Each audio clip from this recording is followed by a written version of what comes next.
Dala. Ah.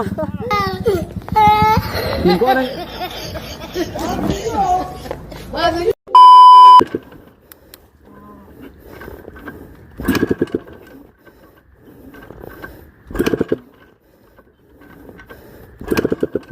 kapit agad.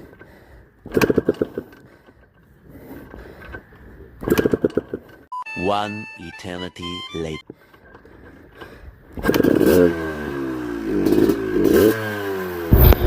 Yes! Ning andar na gyud ang ako ang motor. Makapadayon na gyud ta sa ato ang part 4 sa atong sulasok dinhi sa Dungguan Ultra Route diri sa Danau. So kay ni andar man atong motor bay sa pila ka oras na nato singig kanang padayon din ta sa ato ang gibati dinhi kay layo-layo pa man ning kalapsan ni ani wa pa man ta mahuman. Padong pa man ta sa mga sulasok nga area, di ba? So ari sa ta diri sa mga sayon-sayon di kita nag-una diri kay kita may katultol nagsunod ato sila nato bay atay problema ato nila kay pus dito dili to mabiyaan mas mabiyaan pa ta ato nila so kita imuuna din ni ato din tirahon din pinasakalit-kalit ba pinasantik-santik ba nya unsa ba no imo nga wa mo sa damha nga nabot tatas babaw tangtang mo sang kadina bay kaya hakoy malas kay tanan ba.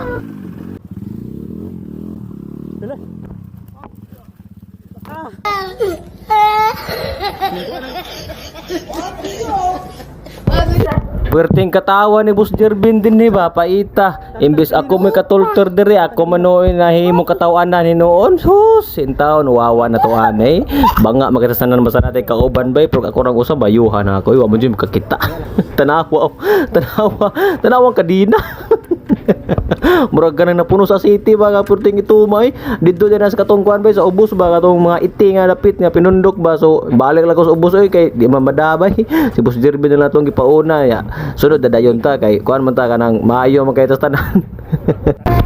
Riding of the DT Bonbon, Idol Bonbon tumira giyano lang bay sus inana mga rider din ni sa Danau na pa oh si Idol Tata Rusi lang malakas bay awas gipangyano lang sa mga rider ngilingigay mo pagay pagsud nila diri bay gipangyano lang Idol Bruce Lee duha ka buk helmet nila gisag ka o di ba ngilingig kayo sa ako dayon dito magpalupig bay kay abi nila baga tastanan pero sa basa sa kumbate magapil-apil mag voice over ato sa kadito ka ay sa magapil-apil din ni tanaw ba yung ligo na sa inana ako pag voice over na bata ka uban ba so ano sa takuto ba na pay part 5 agay